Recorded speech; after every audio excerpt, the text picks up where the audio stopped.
Okay, so last night we did the Zulu Zulu by George somebody. And it was in Connecticut. So this afternoon I went by, saw Keith, and got the Zulu Zulu Habano, much darker wrapper. So we're going to see just how much flavor change there is in the profile. All right, so here we go. First, I'm going to see if I can just pull it off. Nope, I have to unravel this piece of big. Jeez, man, why do they do this? Packaging. It's all about packaging. There we go. Okay, so now we see that it's the Zulu Zulu by George Rico in Habano. Nice little pigtail up there. Look at that. Let's see.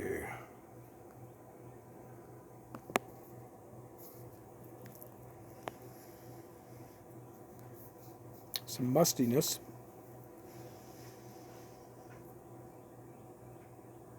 Barnyard.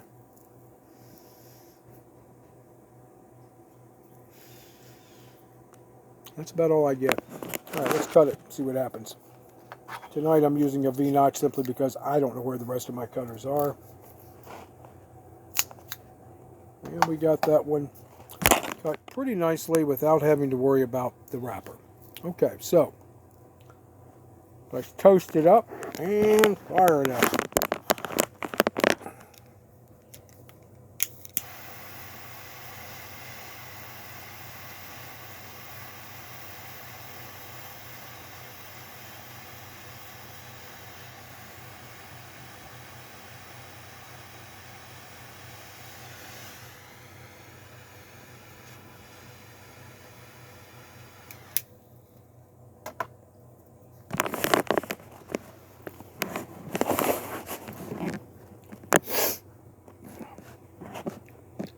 The Zulu Zulu in Habano by George Rico.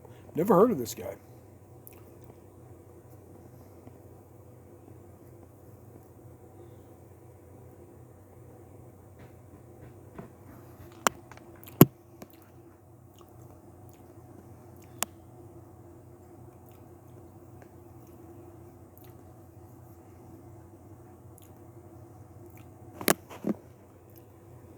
Let's smoke it down a little bit.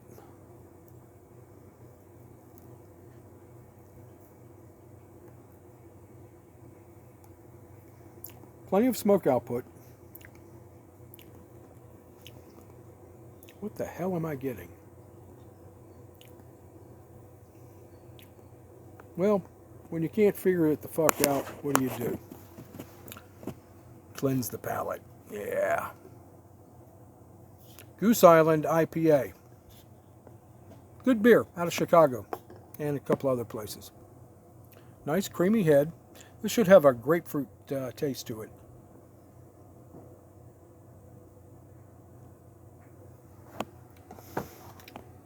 Oh yeah, it does.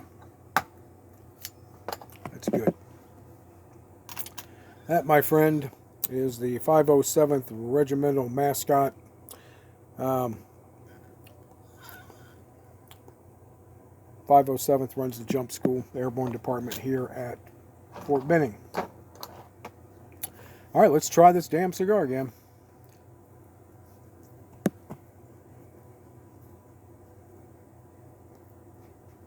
Plenty of smoke output.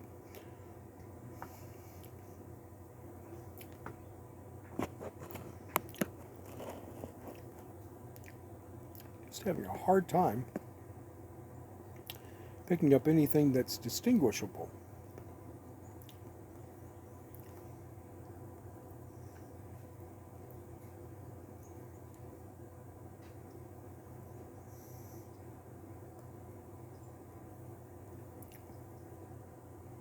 It's smooth. I'm going to have to call it chewy because I'm continually chewing, trying to figure out the flavors. And I can't.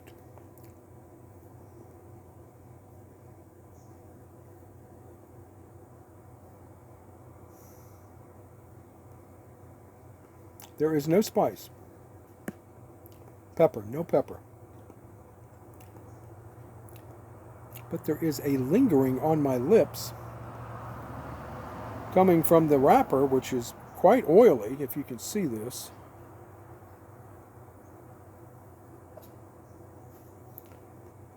But as for any particular overwhelming or underwhelming flavor, I'm not picking up anything.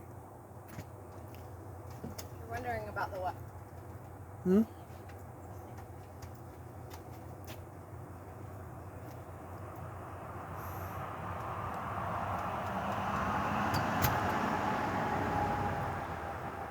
I'm stumped. There is no coffee.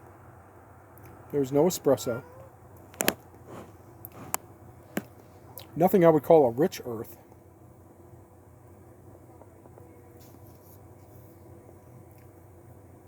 It's got a nice burn. The Zulu by George Rico in Habano.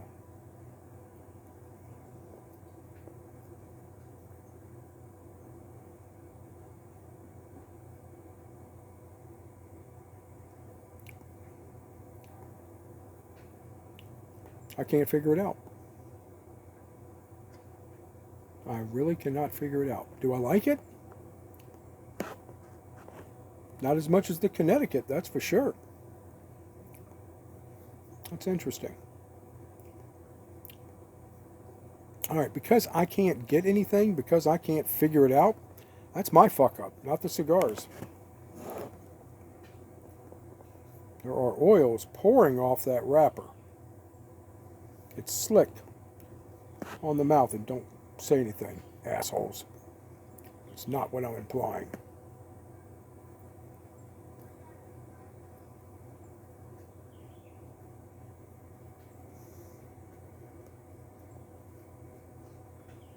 I still can't figure it out. We're going to sit here until I do.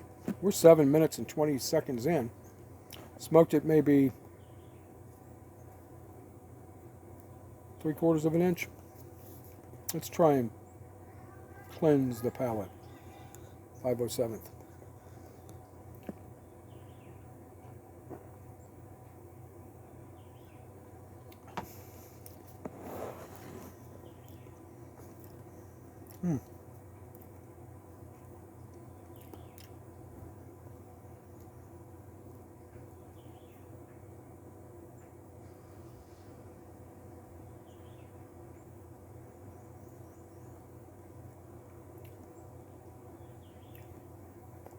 Just can't put my finger on it.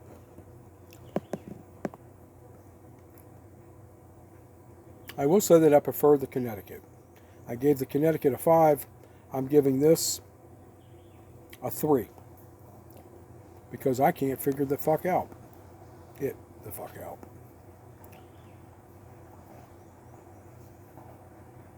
Now you see, I would assume that the blend underneath of the wrapper is the same, whether it was Connecticut or whether it was the Habano. But I can't believe that the Habano has changed the flavor so much that I can't recognize anything. That just doesn't make sense to me. I know a lot of people out there say that the wrapper is 80 or 90% of the flavor. I totally disagree. I think it's the master blender who puts everything together. I don't think one piece of tobacco, especially just a thin wrapper, can give you 80% of the flavor of a cigar. It's in the blend. It's in the ligero. It's in all the rest of the tobaccos.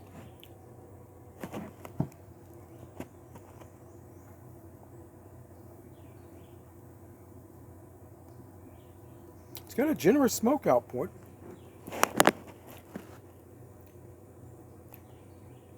It's medium bodied. But I'm just not picking anything up.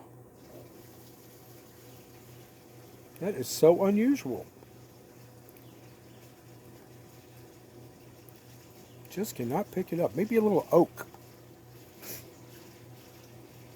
Like the oak you get from bourbon.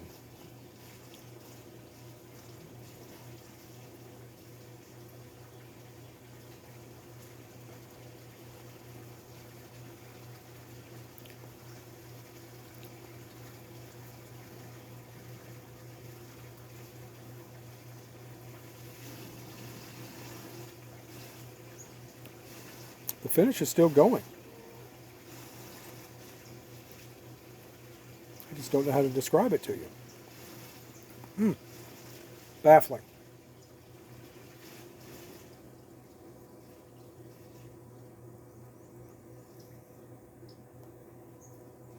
Super clean through the retrohale.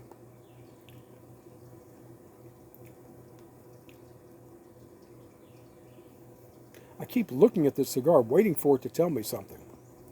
All right, I hate to disappoint you, but I tell you what, why don't some of you guys go out and buy this Zulu by George Rico Suave and report back to me, because I can't figure this one out. I really can't.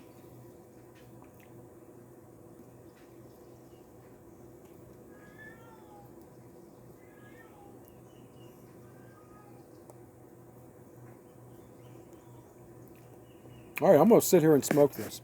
You guys are just going to have to endure a long cigar review, which is something I'm not known for.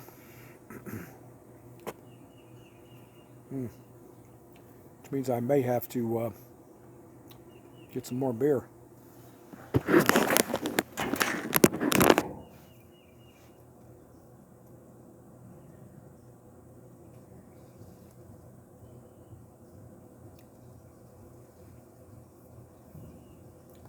I did come prepared. Any IPA, you need to work up ahead so that you can get the floral notes out of it. Whoa, not that much of a head.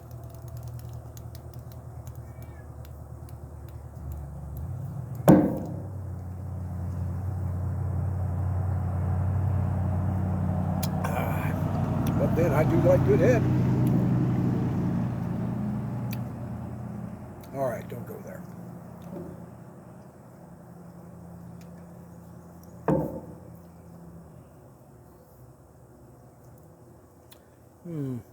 Little wiggle room.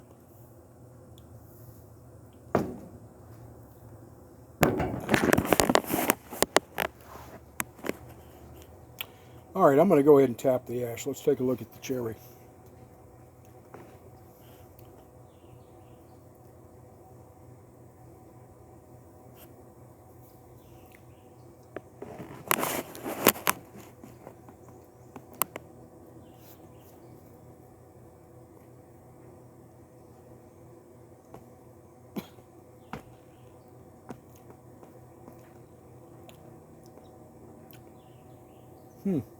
Just can't figure this one out.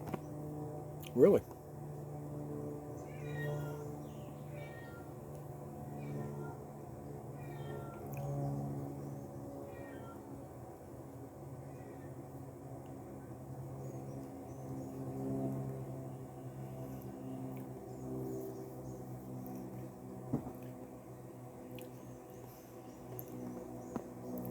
It's on the top of my tongue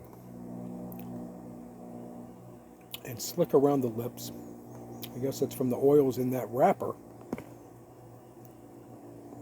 that you can see coming up on it.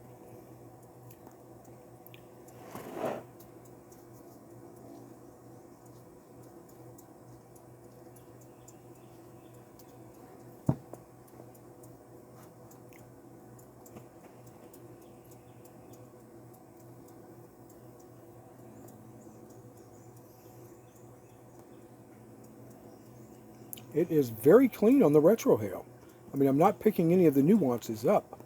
It's just smooth. It's not creamy. It's chewy. I keep wanting to chew after I've exhaled the smoke.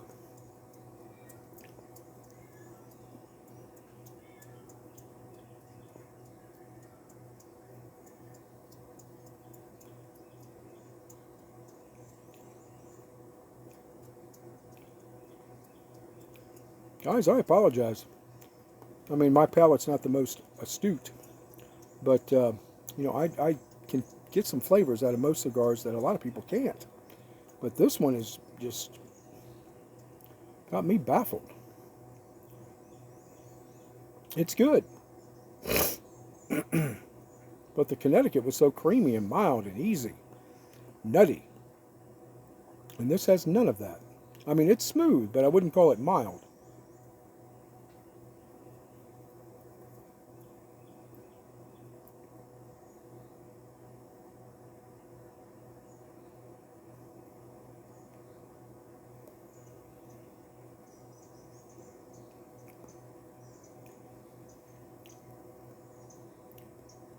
All right, that's all I can tell you. It's chewy.